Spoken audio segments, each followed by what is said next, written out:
dulu bagaimana kita membangun generasi yang berketetapan hati. Haleluya.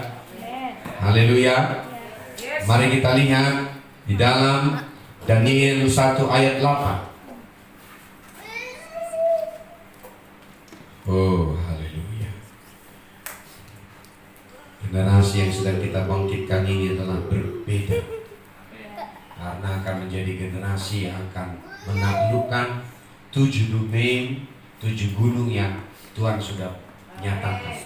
Pergerakan terakhir hari-hari ini adalah bukan hanya terjadi kebangunan rohani dengan di mana-mana ada kumpulan orang yang berkumpul untuk memuji Tuhan, ya, mendengarkan kebenaran.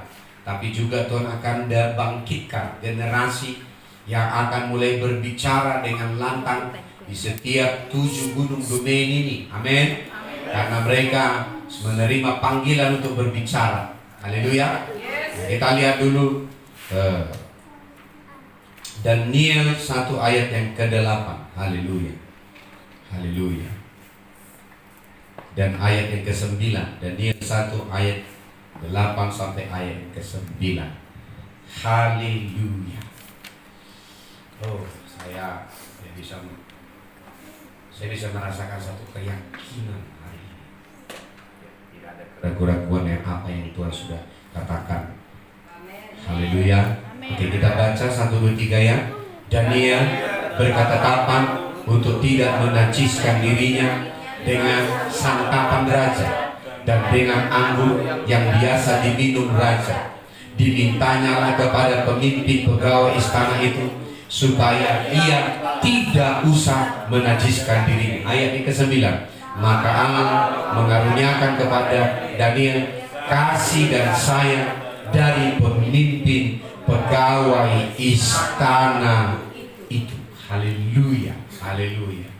Ya, Tuhan berkata dalam Daniel 1 ayat ke-8, Daniel berketetapan hati untuk tidak menajiskan diri. Ternyata Daniel tahu bahwa ketika dia minum dan makan dari pelaburan raja, yaitu anggur dan daging, ternyata Daniel tahu itu punya arti rohani. Makanan dan minuman itu adalah rohani. Amin. Makanya Matius 4 ayat 4 berkata, manusia tidak hidup dari roti saja, tapi dari setiap firman yang keluar dari mulut Allah. Amin. Itu adalah perkara rohani. Amin. Jadi Daniel mengerti, ketika saya menerima makanan, walaupun itu makanan fisik, tetapi saya secara roh membuka pintu supaya semua makanan rohani yang ada di Babel itu juga saya terima di dalam rohnya. Itu akan mengkontaminasi saya. Itu akan mengkontaminasi kemurnian Allah di dalam hati saya. Dan ketika dia memiliki prinsip itu, dia berkata, saya tidak akan biarkan. Dan dia berkata, saya tidak berketetapan hati. Tidak usah. Katakan, ada kata di sini, tidak usah. Tidak usah. Haleluya. Berarti dia bisa memakan itu, dia bisa meminum itu. Sebenarnya dia tidak berdosa, karena dia sebagai orang buangan, dikumpulkan oleh Raja Nebukadnezar. Dia harus seharusnya memakan itu. Tapi dia berketetapan hati tidak memakannya. Karena apa? Karena dia sudah memiliki jalur makanan yang sudah harus dia terima. Apa itu? Dengan penampakan makan sayur dan air putih. Tapi sebenarnya dia sudah menerima, yaitu warisan rohani dari orang tua rohani mereka. Sehingga dia berkata, tidak usah. Aku berketetapan hati, tidak usah memakan makanan dari pelaburan raja. Yaitu apa katanya? Anggur dan juga makanan yang dimakan oleh raja. Dia berketetapan hati. Haleluya. Tidak ada masalah ketika kita juga seperti mengerjakan yang dikerjakan oleh orang-orang, bahkan yang mungkin ada di gereja. Mereka tetap melayani Tuhan, tapi nggak punya ketetapan hati. Haleluya. Alkitab mencatat ternyata bukan hanya 4 orang ini yang dibawa. Coba lihat ayat yang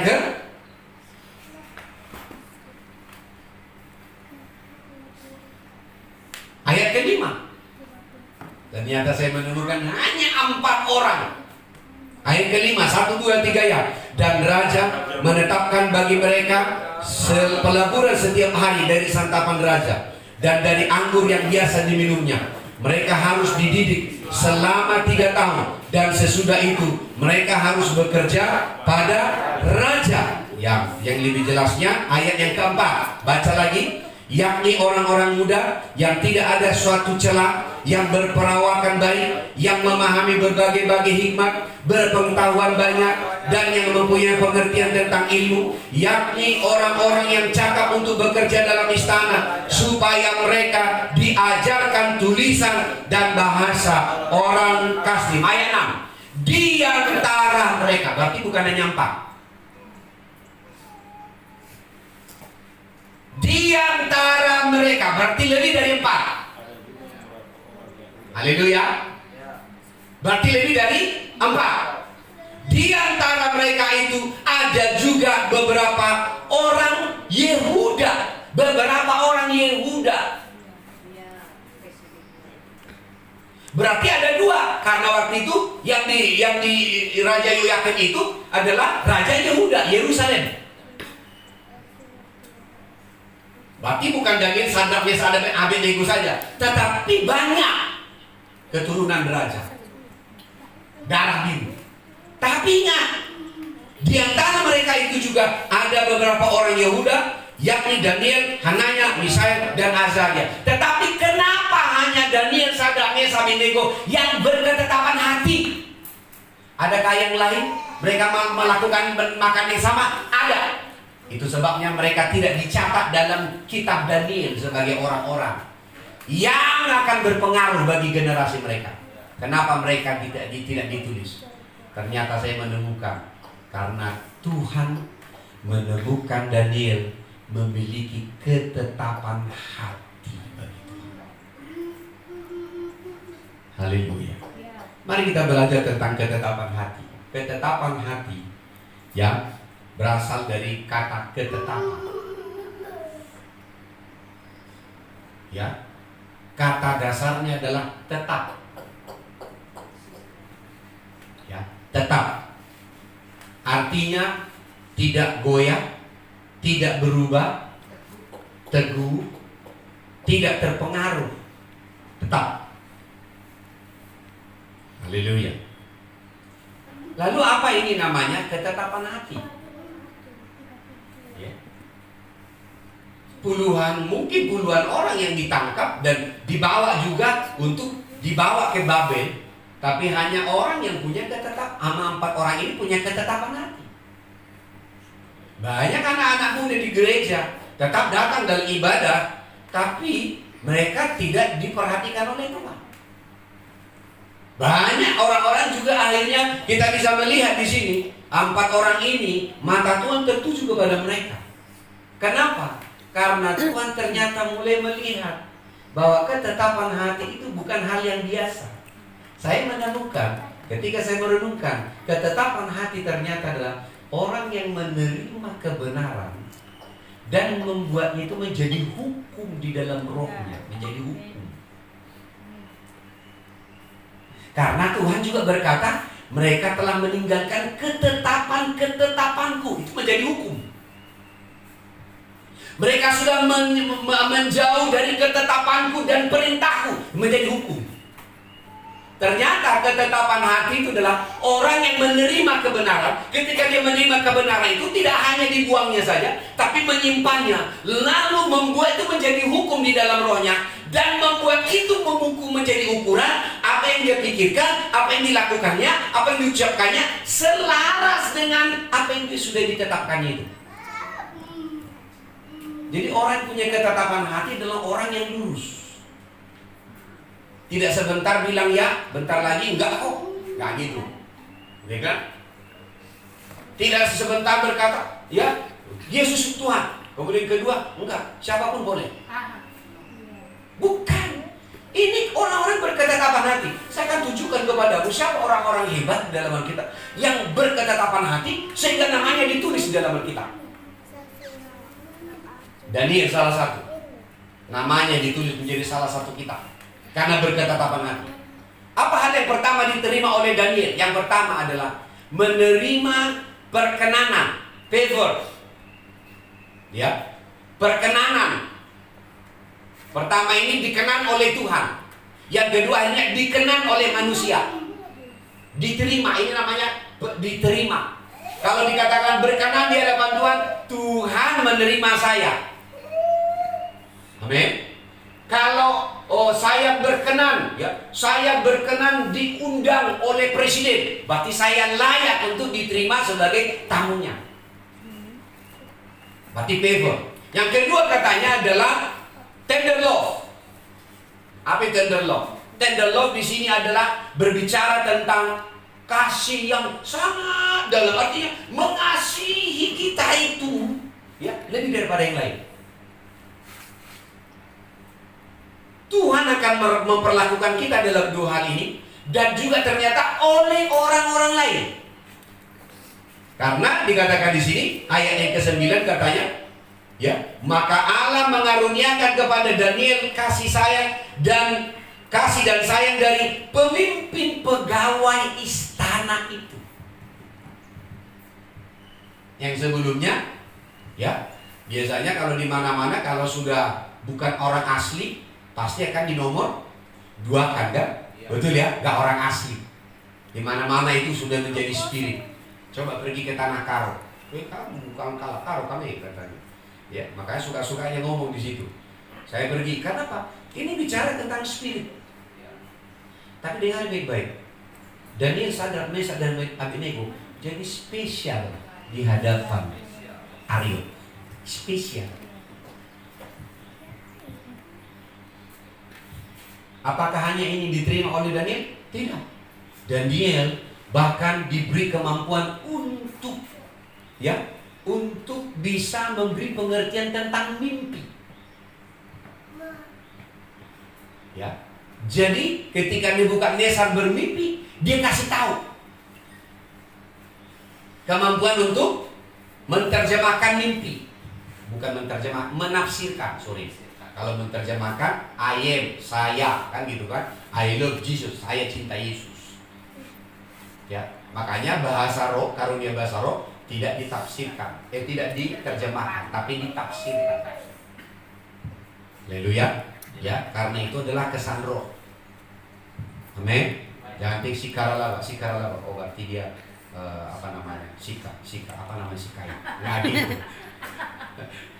Ya, tapi ketika syaba berani limiki syaka, kita bisa mengerti, oh, saya adalah anak Allah yang ada ada arti yang kita terima. Oke. Yang kedua adalah Daniel menerima kemampuan untuk bisa menafsirkan mimpi. Apa buktinya? Nebukadnezar bermimpi dan berkata, 7 tahun kau akan berkuasa, 7 tahun juga kau akan dibuang, dan Tuhan akan mengembalikan kembali juga kerajaan. Betul. Setelah 7 tahun dia berkuasa, 7 tahun kemudian Nebukadnezar gila, setelah itu dikembalikan lagi kepada dia kerajaan. Hanya gara-gara satu, karena dia sombong. Dia naik ke atas istananya, mulai melihat, lihatlah Nebukadnezar ini. Semua bangsa takut dan takluk kepada dia. Surga langsung bereaksi, sombong. Bermimpilah dia, dihukum. Tahu makanan apa? Nebukadnezar harus makan seperti lembu, makan rumput. Dia nggak makan pakai ini, tapi seperti rumput, menggagal. Dia raja. Gara-gara dia gila, akhirnya dia diasingkan dulu dia 7 tahun. Tapi setelah dia akhirnya menyadari, benar Tuhan, hanya Engkau Tuhan, tiba-tiba dia sadar. Langsung orang yang selama ini menjadi raja definitif langsung memberikan dia jubah, balik kembali, dan dia menjadi raja. Itu Nebukadnezar. Gara-gara apa? Daniel memiliki pengertian tentang menafsirkan mimpi. Apalagi yang diterima oleh Daniel? Daniel itu punya kemampuan untuk melihat masa depan. Bahkan dia melihat penglihatan akan datang, akan turun ada raja, mulai dari kepala sampai kepada kaki, itu mulai daripada emas, perak, tembaga, kemudian besi, sampai campuran antara besi dan tanah liat. Dilihatnya Waktu dia lihat itu adalah gambaran. Tapi tiba-tiba dilihatnya ada batu yang tanpa sepengetahuan manusia jatuh dari langit, dari surga katanya, menimpa, meremukkan patung kerajaan itu. Dan akhirnya lama-lama batu itu menjadi gunung. Dan disebut itu adalah kerajaan pemerintahan 1000 tahun. Itu tentang Yesus Kristus. Tanpa sepengetahuan manusia. Lo perhatikan kemarin. Tanpa sepengetahuan manusia. Haleluya. Tanpa sepengetahuan manusia. Daniel menerima otoritas untuk bisa melihat masa depan. Bahkan sampai surga itu geger. Tahu surga geger? 21 hari Daniel berpuasa.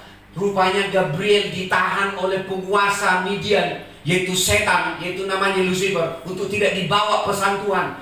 Tapi ketika dia berpuasa hari ke-21, malaikat Gabriel bilang, aku sudah tinggalkan Michael ada di sana. Ya, ada Michael saya tinggalkan di sana. Destiny. Ya. Dan apa yang terjadi? Sampai di mana tadi? Dan pasukannya bertempur dengan Raja Media dan Persia. Itu berarti setan bertempur gara-gara menahan berita. Apa pesannya? Pesan yang ditulis dalam kitab Daniel 10 dan selanjutnya ternyata mirip dengan Wahyu. Kitab Wahyu itu mirip. Jadi apa yang dilihat oleh Daniel di dalam kitab Daniel, ternyata itu akhirnya dilihat kembali oleh Yohanes. Dan jelas, kalau di kitab Daniel tidak ada disebut nama Yesus dan anak domba, tetapi di dalam kitab Wahyu jelas siapa namanya. Namanya Yesus, anak domba Allah. Kalau di dalam kitab Daniel masih samar-samar tentang isi surga, seperti apa surga, tapi dalam kitab Yohanes jelas semuanya. Bahkan ada meterai 1, meterai 2 sampai meterai yang ke-7. Tertulis semua. Jadi kitab Daniel ini adalah seperti sampulnya kitab Wahyu. Kan di dalam sampul itu kan ada judul. Setelah judul biasanya ada daftar isi. Betul ya? Setelah judul ada daftar isi. Kita baca aja daftar isinya, kita sudah tahu isinya adalah ini. Tapi diuraikan lagi melalui bab demi, bilang aja amin lah. Yang nggak pernah menulis skripsi, bilang aja dulu amin. Amin. Ya, ada isi, daftar isi, kemudian ada bab demi bab. Karena apa yang didaftar isi diuraikanlah itu di dalam setiap bab demi bab. Lalu ditutuplah dengan yang namanya kesimpulan. Biasanya itu bab 5 atau bab 4. Dan yang terakhir adalah daftar pusaka. Betul kan? Daftar pusaka kan? Pustaka. Apanya? Daftar pustaka. Oke. Bagus ya. Bukan pustaka dia, ya Bibel ya. Daftar pustaka. Dari mana itu sumbernya? Karena itu disebut adalah karya tulis dan atau karya ilmiah. Jangan kau caplok. Rupanya kau lagi mimpi, kau tulis. Nah itu namanya ngawur. Harus jelas. Jelas dia footnote. Tahu footnote kan? Bilang aja dulu amin. Ya ada footnote, ya kan? Nomor 1 ternyata hanya tulis halaman sekian, ditulis itu, ya. Jelas. Haleluya. Daniel orang yang berketetapan hati. Karena Daniel orang yang berketetapan hati, bahkan dia bisa melihat penampakan singa dari Yehuda. Kenapa saya katakan dia melihat singa dari Yehuda di kandang singa? Karena ketika dia dilemparkan kepada gua singa yang sudah kelaparan, tentu singa itu bisa takluk hanya kepada yang lebih tinggi. Ketika Daniel dilemparkan, singa itu sebelumnya merasa ini makanan, tapi tiba-tiba mereka diam. Karena apa? Di belakangnya sudah mengaum singa dari Yehuda.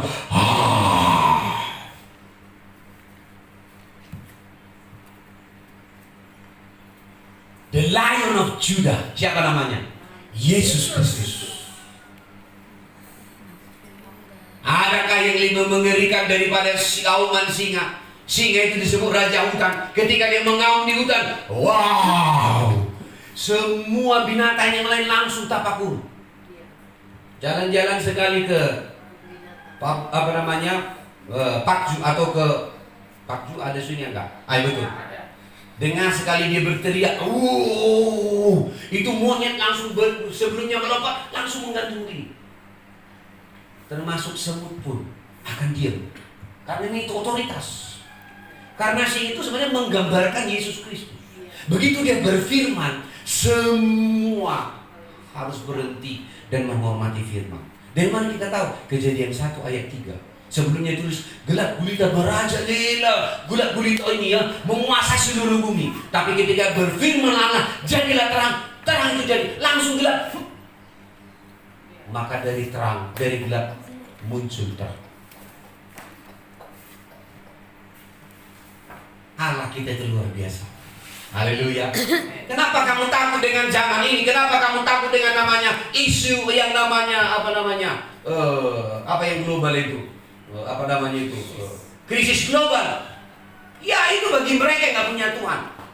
Tapi bagi kita yang punya Tuhan, auman singa dari Yehuda, masih lebih kuat berbicara kepada krisis global itu. Yang hari ini mendatangkan ketakutan kepada banyak perusahaan. Siapa yang ada di belakangmu? Siapa yang ada di belakang? Itu sebabnya saya datang kepada camat, saya datang kepada orang-orang. Nanti saya juga akan datang kepada bupati. Saya bahkan nanti sampai kepada gubernur. Karena saya tahu the Lion of Judah behind me. Betul ya, behind me ya? Belakang apa? Ya, behind. Behind. Kali ini saya benar. Haleluya. Ada di belakang saya, membackup saya. Haleluya. Ada satu anak anak beruang. Ada satu anak singa kesesat. Dilihat oleh beruang dari jauh. Dilihat. Dia udah berteriak, udah ketakutan. Akhirnya dia karena takutnya jatuh ke dalam sungai. Di ujung sana sudah ditunggu oleh si beruang dengan cakarnya seperti sini. Lalu tiba-tiba dia pegang ada kayu dia juga hampir jatuh. Dia sudah di belakang. Dia ketakutan sambil dia memukul-mukul. Apalah pukulan anak kecil, jangan gitu. Ya, sebelumnya tangan si beruang ini sudah menjamah dia. Tiba-tiba muncul. Makin kuat anak kecil ini. Pikirnya gara-gara dia malah ketakutan. Maka ketakutan beruangnya itu induknya. Makin apa dia? Makin semangat. Tadi saya mau diburu. Tiba-tiba saya makin kuat. Tiba-tiba. Ya, akhirnya beruangnya pergi. Rupanya sudah di belakang induk singanya. Anak singanya pikir gara-gara dia makin semangat dia. Gitu. Sama dengan suara kucing. Gitu kan? Gara-gara saya kayaknya udah hebat saya. Ya kan? Rupanya udah pergi beruangnya dengan ketakutan. Dia ada di belakang. Rupanya bapak gue. Haleluya. Yang menjadi masalah kau nggak sadar bapakmu mengikutimu. Makanya kau dengarkan kata orang, jangan lepaskan dia. Nanti yang ada sama dia balik samamu katanya. Kau nggak tahu singa dari Yehuda ada di belakangmu. Sebelum dia lihat aja udah langsung ketakutan. Setan mana yang bisa balik kepada kita? Kita tempelin dia. Haleluya. Karena Bapa kita ya di dalam nama Yesus, the Lion of Judah. Haleluya. Kembali kepada Daniel, berketetapan hati. Daniel disebut berketetapan hati dari kata dasar tetap. Karena dia menerima kebenaran dan membuat itu menjadi hukum. Ini perhatikan baik. Membuat itu menjadi hukum di dalam roh. Itu harus menjadi hukum. Itu namanya berketetapan hati. Tidak boleh kalau tidak ini, itu ketetapan hati. Tidak boleh kalau saya tidak mengasihi Tuhan. Tidak boleh kalau saya tidak mencintai Tuhan. Itu namanya berketetapan hati. Haleluya. Maka dia akan putuskan, baik mataku, telingaku, tindakanku, perkataanku harus selaras dengan itu. Ternyata saya menemukan memang hanya ada satu ayat di dalam Alkitab berbicara tentang seseorang berketetapan hati. Ya, saya lihat hanya satu, itu Daniel 1. Ya, Daniel 1 ayat yang ke-8. Tapi itu ternyata bahasa Inggrisnya itu ada 2. Ya, pertama adalah determine and appointment. Determine, ya, sama appointment. Ya, ini semua berbicara tentang keteguhan hati, ketetapan. Ya, di dalam bahasa Inggris saya cari apa itu. Nah, baru akhirnya saya runut. Ya, karena justru musuh akan membunuh dia bukan waktu perang, tapi membunuh dia udah waktu justru senyap. Oke? Jadi perhatikan di situ, Nehemia itu adalah juru minum. Kenapa dia sedih? Nanti baca di Nehemia 1. Karena dia mendengarkan dari Hanani, ya, begitu hancurnya Yerusalem dan kotanya. Ya, nanti baca kenapa dia sedih. Ayat yang kedua. Bertanyalah ia kepadaku, mengapa mukamu muram walaupun kau tidak sakit? Engkau tentu sedih. Lalu aku menjadi takut. Perhati, ini kalau Raja Artasasta tidak memberikan yang namanya favor dan tender law, nggak mungkin diperhatikan. Mau siapa kau rupanya? Tapi raja itu memperhatikan sampai raut wajahnya si Nehemia pun diperhatikan. Amin. Diperhatikan rasa sedihnya itu.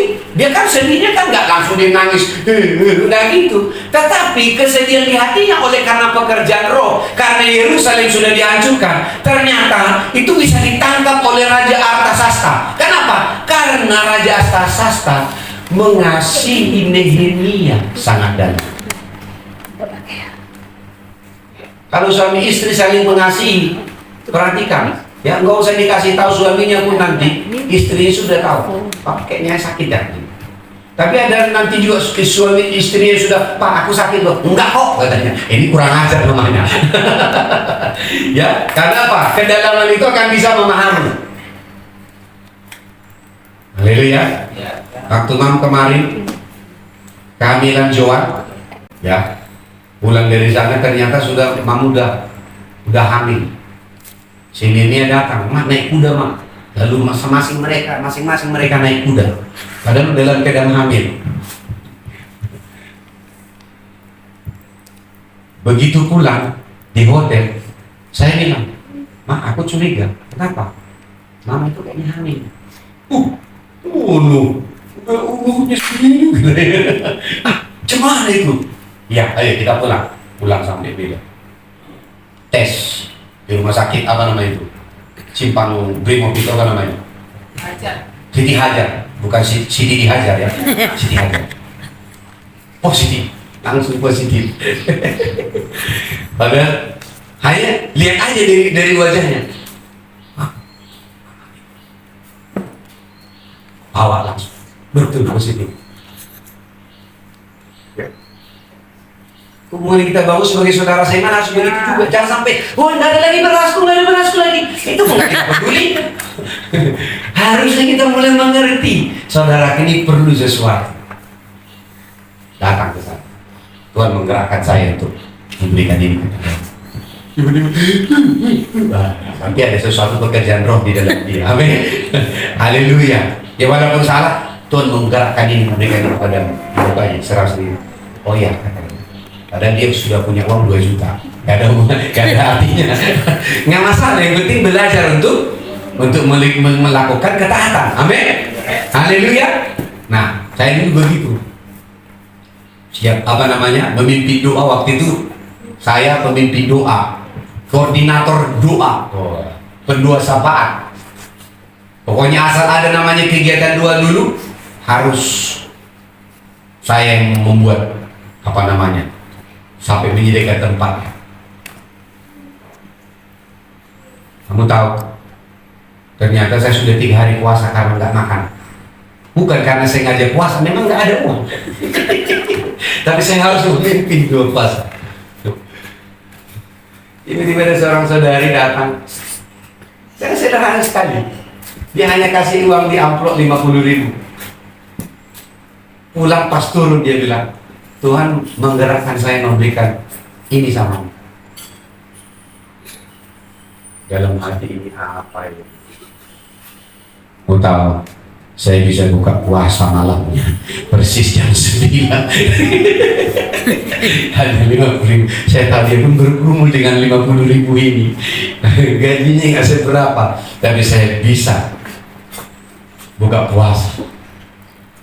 Waktu itu masih keren karena dia koordinator penulis apa. Tentulah dia masih banyak uangnya katanya. Mereka nggak tahu bagaimana saya harus bergumul. Makanya saya keluar dari situ. Artinya begini, banyak orang mengaku hidup dengan iman. Tapi yang salah, kalau orang yang hidup karena iman, dia nggak akan bergumul untuk makan. Dia puasa karena dia menetapkan hatinya puasa, bukan karena nggak makan.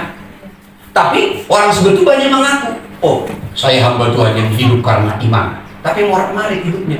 Yang saya tahu orang yang hidup dalam iman dalam Alkitab, mereka adalah orang-orang yang tidak bergumul dengan makannya, tapi mereka adalah diperkaya. Kamu tahu Yakub hidup dengan iman. Ishak, dia menjadi orang yang paling kaya di kerajaan Filistin. Saking takutnya, Abimelek berkata, keluarlah dari kampung kami. Kau sudah lebih hebat dari kami. Nanti kau pula jadi raja sini. Keluar. Kenapa? Semua uang sudah dipegangnya. Karena pada waktu itu hanya dia yang panen. Terjadi yang namanya inflasi. Uang sebanyak-banyaknya, barang sedikit. Sama seperti beberapa di negara Eropa sana, di Afrika. Untuk membeli burger mereka harus bawa uang 1 beko. Karena gak ada nilai uangnya lagi. Kenapa? Pemerintahnya terus cetak uang. Tapi tidak ada produksi. Uangnya banyak. Untuk apa uang satu mobil? Hanya bisa beli beras 500 kilo. Iya kan? Ya. Bayangin dulu. Itu namanya inflasi. Nah, kita lanjut ke sini. Amin. Ayat ketiga, jawabku kepada raja, hiduplah raja untuk selamanya. Bagaimana mukaku tidak muram kalau kota tempat pekuburan nenek moyangku telah menjadi reruntuhan dan pintu-pintu gerbangnya habis dimakan api. Lalu kata raja kepadaku, jadi apa yang kau inginkan? Bayangin loh, dia itu budak, kau mau apa? Apa katanya? Maka aku berdoa, jadi apa yang kau inginkan? Maka aku berdoa kepada Allah semesta langit. Kemudian jawabku, artinya waktu raja berkata, apa yang kau inginkan? Dia berdoa di dalam hatinya kepada Tuhan semesta langit. Jangan salah ucap, mati aku nanti, kira-kira begitu. Salah jawab, penggal kepala. Kan itu yang dialami oleh Esther. Kenapa dia harus berpuasa? Karena belum waktunya dia menghadap raja. Hanya ada 2 kemungkinan. Kalau raja tidak mengulurkan tongkatnya, maka Esther penggal kepalanya. Tapi kalau raja mengulurkan tongkatnya, artinya saya bersedia mendengarkan, mari mendekat. Apa yang dilakukan Esther kepada siapa nama pamannya itu? Mordekai. Aku akan berdoa puasa selama beberapa hari. Kalau raja menganggap aku layak, maka dia akan mengulurkan tongkatnya. Tapi kalau raja tidak menganggap aku layak, maka aku akan mati. Hidup dan mati aku takut. Bayangin, Nehemia kalau tidak menerima yang namanya favor dan tender love, nggak mungkin bisa tawar-menawar dengan raja. Nggak mungkin. Kemudian apa yang terjadi? Ya, ayat yang kelima, jawabku kepada raja, jika raja menganggap baik. Nah, ini bahasanya negosiasi. Kalau menurut raja baik, nggak dimintanya, aku minta ini, nggak gitu. Kalau dianggap raja baik, apa katanya? Kalau jika raja menganggap baik dan berkenan kepada hamba ini, utuslah aku ke Yehuda. Dia minta pemutusan. Kamu tahu artinya pemutusan? Dia tidak pergi atas namanya sendiri, tapi dia datang atas nama Raja Artasasta. Berarti dia akan punya memo, punya otoritas. Otoritas yang bagaimana? Otoritas raja. Sebagai raja yang memerintah termasuk kepada Yerusalem. Lanjut apa katanya di situ? Utuslah aku ke Yehuda, ke kota pekuburan nenek moyangku, supaya aku membangunnya kembali. Tapi saya menemukan Artasasta ini tidak melihat sejarah tentang Nebukadnezar, bahwa yang menghancurkan kotanya itu adalah Nebukadnezar. Itu adalah kota. Tapi Nehemia mengatakan tanah pekuburan nenek moyangku. Jadi dia sedikit tidak tahu sejarah. Seandainya itu dia tahu raja yang sudah pernah dihancurkan, harusnya itu dia akan takut. Nanti kalau dibagusi, balik pula menyerang saya. Harusnya begitu kan? Oke? Kemudian apa katanya? Dan raja berkenan mengutus aku sesudah aku menyebut. Ayat 6 ya. Lalu bertanyalah raja kepadaku, sedang permaisurinya duduk di sampingnya. Ini kekuatan penuh. Kalau raja sudah dan permaisuri duduk, itu berbicara tentang satu hal yang khusus. Ya, artinya otoritas itu penuh di situ. Kemudian apa katanya? Berikan sampingnya. Berapa lama kau dalam perjalanan dan bila kau kembali? Nggak mungkin raja menanya kapan kau balik kalau dia nggak sanggup mengasihi Nehemia. Kalau dia benci, ya pergi aja, kau usah pulang. Kan begitu kan? Begitu kan? Ya pergi aja, kau usah pulang. Begitu. Ini raja bilang, berapa lama kau pergi ke sana? Kapan kau pulang? Ini bicara tentang favor dan tender love. Haleluya. Kemudian apa katanya di situ? Dan raja berkenan mengutus aku sesudah aku menyebut suatu jangka waktu kepadanya. Berkatalah aku kepada raja, ayat 7, jika raja menganggap baik, berikanlah aku surat-surat bagi bupati-bupati di daerah seberang sungai Efrat, supaya mereka memperbolehkan aku lalu sampai aku tiba Yehuda. Dimintanya lagi, kasih aku memo, jangan sampai nanti di pintu imigrasi aku nggak dicegat, kasih memo. Ini luar biasa, ini otoritas. Kalau bukan karena Nehemia adalah orang yang berketetapan hati di depan Tuhan, pasti dia tidak akan bisa melihat kasih karunia untuk bisa menyelesaikan tembok Yerusalem yang sudah runtuh. Bukan hanya itu saja, begitu dia sampai, dia mulai berbicara kepada orang-orang Israel. Dia juga menemukan orang-orang yang berketetapan hati yang sama, yang sudah lama menderita dan berkata, yes, kami juga mau. Lalu dikumpulkan, banyak, tidak sedikit, gak banyak, tapi berketetapan hati. Ketika ketemu orang-orang berketetapan hati, Sanballat dan Tobia, orang-orang yang jahat, yang selama ini ada di bait suci, tapi itu korupsi, mulai terganggu.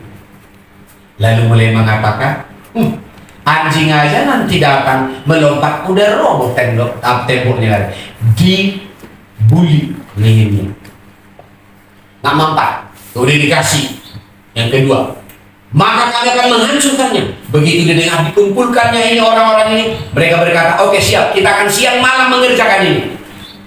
Sekop di sebelah kanan, pedang atau tombak atau sangkakala sebelah kiri. Jadi bayangin mereka sambil bekerja, tapi ada pedang. Bayangin saudara, apa yang terjadi dengan ini? Sanballat dan Tobia ketakutan. Mereka yang sebelumnya memberikan ketakutan malah jadi ketakutan. Kenapa? Bertemunya bersamanya orang-orang yang sudah berketetapan hati. Haleluya. Haleluya. Apa yang mau saya bagikan di sini bagi kita di sini?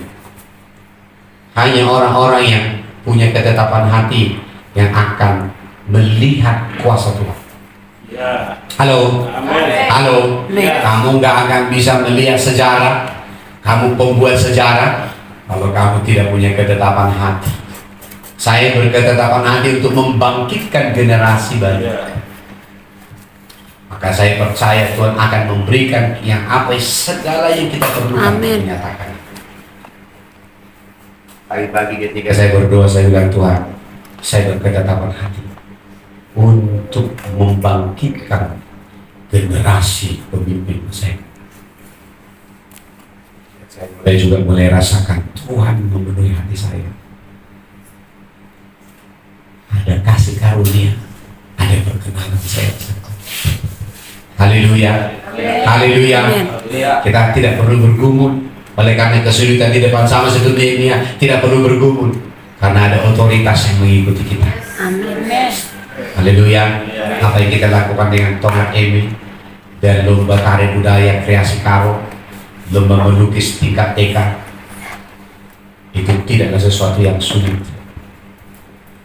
karena kita tahu kita punya tujuan membangun generasi. Haleluya.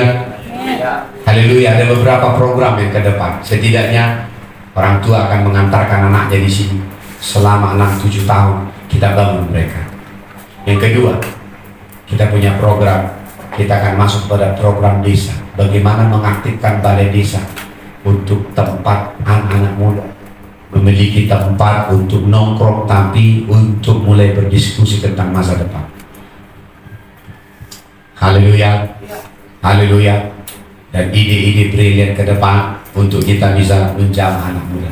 Bahkan saya punya mimpi, kita nanti punya pelatihan untuk membangun generasi interdenominasi dan interagama. Halo? Ya, jadi bukan hanya kalangan kita, tapi orang-orang seberang pun akan ikut mengikutkan di sini. Kenapa? Karena kita punya tanggung jawab membangun pemimpin yang berkebinekaan global, pemimpin bangsa, bukannya pemimpin kelompok, tapi pemimpin bangsa.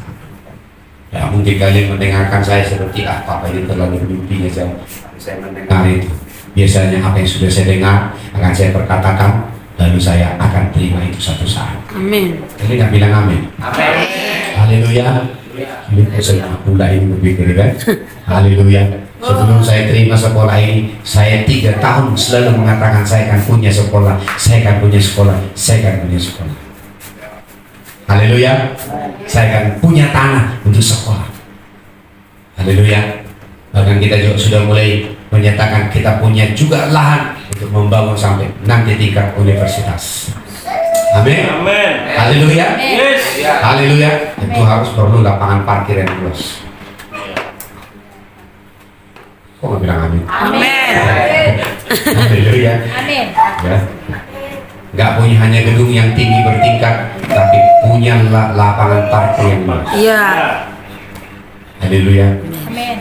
Apakah Tuhan akan tambahkan atau luaskan tempat ini? Haleluya. Ya, Tuhan yang akan memberikan ini. Amin. Itu sebabnya semua anak-anak dalam rumah bersiap. Siapkan dirimu, jangan pikir lagi pergi ke tempat yang lain untuk bekerja. Karena Tuhan sudah siapkan tempat untuk kita membangun bangsa ini. Amin. Haleluya. Haleluya. Jangan berpikir lagi ke tempat yang lain karena kita akan membangun karena kita punya cara untuk membangun bangsa ini. Amin. Haleluya. Haleluya. Kita akan punya sentra-sentra untuk membangun. Kenapa? Saya bisa merasakan bagaimana membangun. Tapi sebelum itu, Tuhan katakan, apakah kau mengerti tentang membangun ketetapan hati bagi Tuhan? Mari angkat tanganmu, datang kepada Tuhan, bersyukur kepada Dia. Haleluya. Haleluya. Hari ini kami datang kepadamu Tuhan. Kami menerima bagaimana hatimu. Kami mengerti sekarang bahwa mata Tuhan menjelajah ke seluruh bumi, hendak mencari seseorang yang memiliki ketetapan hati. Amin. Ternyata saya mengerti sungguh-sungguh, bersungguh-sungguh hati itu adalah orang-orang yang memiliki ketetapan hati, meneguhkan hatinya untuk Dia.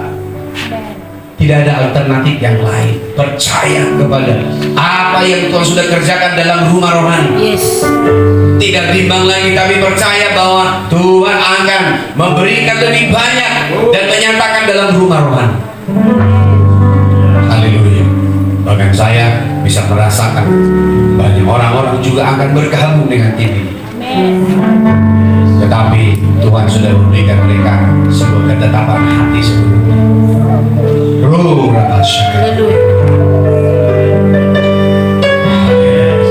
Kita katakan kepada Tuhan, selidiki aku Tuhan, lihat hatiku. Apakah aku sungguh mengasihimu Tuhan? Mari bangkit berdiri. Haleluya.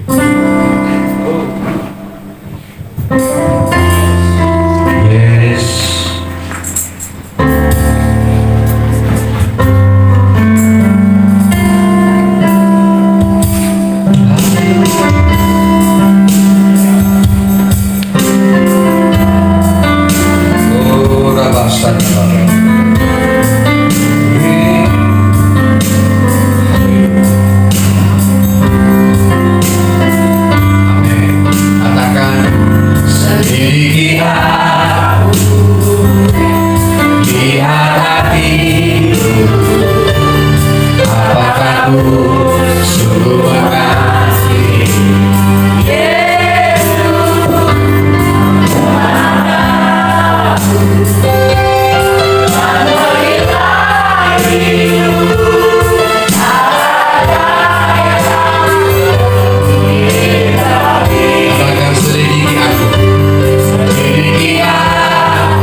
kriteria seperti orang seperti apa yang sedang dia cari. Baru kita akan bisa mengguncangkan kota ini. Baru kita bisa mempengaruhi komunitas kita. Bukan orang-orang yang biasa-biasa, tapi orang-orang memiliki ketetapan hati, keteguhan hati, bahwa Tuhan dan kebenarannya adalah yang utama dalam hidup. Jadi hukum di dalam roh, yang tidak akan pernah digeser atau dipengaruhi oleh yang lain. Sama seperti Daniel, dia menolak makanan dari pelabuhan raja karena dia tidak ingin ada kontaminasi dari kemurnian di dalam rohnya, dari kebenaran yang dia terima. Sekalipun beresiko dia bisa disalahkan dan dibunuh oleh raja, tapi dia tahu bahwa Allah yang melihat ketetapan hati tidak akan pernah membuat dia di posisi yang serba sulit.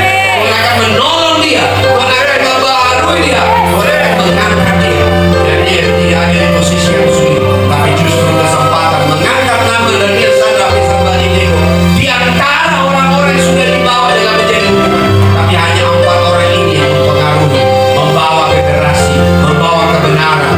Hanya Nehemia yang dibawa oleh karena dia tahu dia memiliki ketetapan.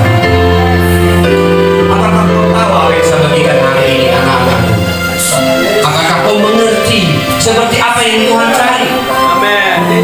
Bukan persembahan, bukan hanya persembahan yang dia inginkan, tetapi hati yang remuk, hati yang hancur. Itu yang dia cari. Orang-orang yang menyadari bahwa dia tidak bisa tanpa Tuhan. Orang-orang yang menyadari bahwa dia tidak punya apa-apa, tapi hidupnya yang paling berharga dia akan berikan kepada Raja segala raja. Karena Raja segala raja itu sudah memberikan yang terbaik kepada hidupnya, maka dia akan memberikan yang terutama kepada Tuhan. Saya menantang engkau pada hari ini. Apakah kau tahu tentang berketetapan hati? Kalau kau belum mengerti seluruhnya, datanglah kepada Roh Kudus. Katakan, Roh Kudus, tinggalkan kelemahan-kelemahan, meninggalkan semuanya itu dan berkata, dengan tanpa ragu saya sudah menjadi ciptaan yang baru.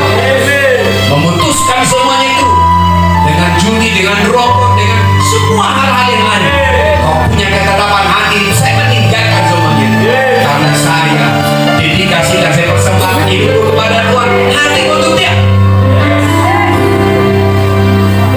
Kalau kau orang, bahkan seketika kau menyadari kau saat ini lagi bekerja atau lagi studi, kau tahu itu bukan untuk dirimu, tapi kau menyadari bahwa itu adalah salah satu cara untuk membawamu mengenal dia.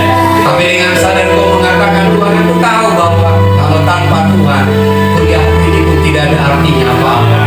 Tapi aku persembahkan supaya dalam proses aku menjalani ini, aku justru makin mengenal Engkau. Aku mau persembahkan ini kepadamu, Tuhan. Dan aku mau dedikasikan, berikan hidupku kepada Tuhan. Karena aku mau melihat bahwa itu adalah hidupku yang sesungguhnya. Kalau kau menyadarinya dan mengambil keputusan hari ini, dan engkau berkata, mungkin ada sesuatu yang Tuhan gerakkan untuk kau beri. Ada sesuatu yang selama itu Anda sangat berharga, tapi Roh Kudus mendorong, beri. Ketika kau memberinya, tidak ada lagi bergumul di situ, tapi berkata, yes, aku berikan. Karena aku tahu Tuhan yang mengatakan. Angkat tanganmu, saya menantang kau hari ini. Saya tidak minta hanya seruan-seruan, tapi saya ingin menemukan, Tuhan ingin menemukan apakah kau punya hati itu.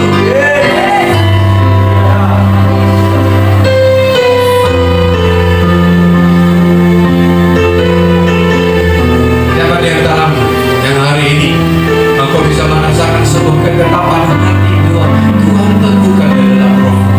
Angkat tangan yang kau bisa merasakan, dan engkau mengambil keputusan untuk hidup itu menjadi sebuah hukum di dalam rohmu, dan akan punya kekuatan untuk menyingkirkan semua yang lain dari pengaruh. Mulai hari ini kau akan menjadi semakin sehat, dan kau akan semakin tidak bergumul lagi dengan penyakitmu. Tapi karena kau tahu ada singa dari Yehuda yang tidak akan memposisikanmu di tempat yang serba sulit. Engkau berkata, mungkin apakah saat ini menjadi tempat saya seharusnya bertumbuh? Apakah masih ada tempat yang lain? Tapi ketika kau mendengarkan firman Tuhan hari ini, Roh Kudus berbicara kepadamu, This is your home. Ini tempatnya. Sekalipun kau belum bisa melihat, tapi Roh Kudus mendorongmu, ini tempatku, ini rumahku. Aku menetapkan hati untuk ada, bertumbuh di sini. Katakan dengan senang hati kepada Tuhan. Dan engkau mengerti bahwa kau sedang mengatakan diri pada diri. Siapa di antaramu mengatakan demikian? Angkat tanganmu. Katakan kepada dia, bukan kepada saya. Katakan kepada Tuhan. Aku berketetapan hati untuk melakukan apa yang kau perintahkan hari ini. Ini hidupku Tuhan. Ini hatiku kepadamu. Haleluya.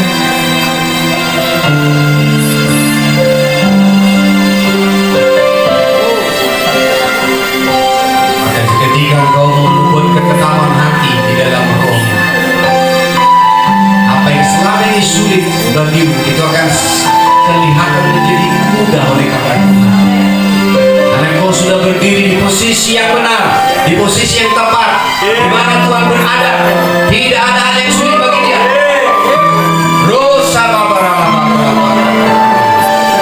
Bahkan engkau berketetapan hati tidak akan terganggu dengan apa yang ada di sekelilingmu. Karena engkau tahu Tuhan tidak akan mungkin berlama-lama memposisikan saya di tempat yang sulit. Saya pasti Tuhan angkat. Tuhan pasti akan gantikan itu semua. Ketika kau berkata demikian,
masih malu dan takut menyatakan keteguhan hatimu.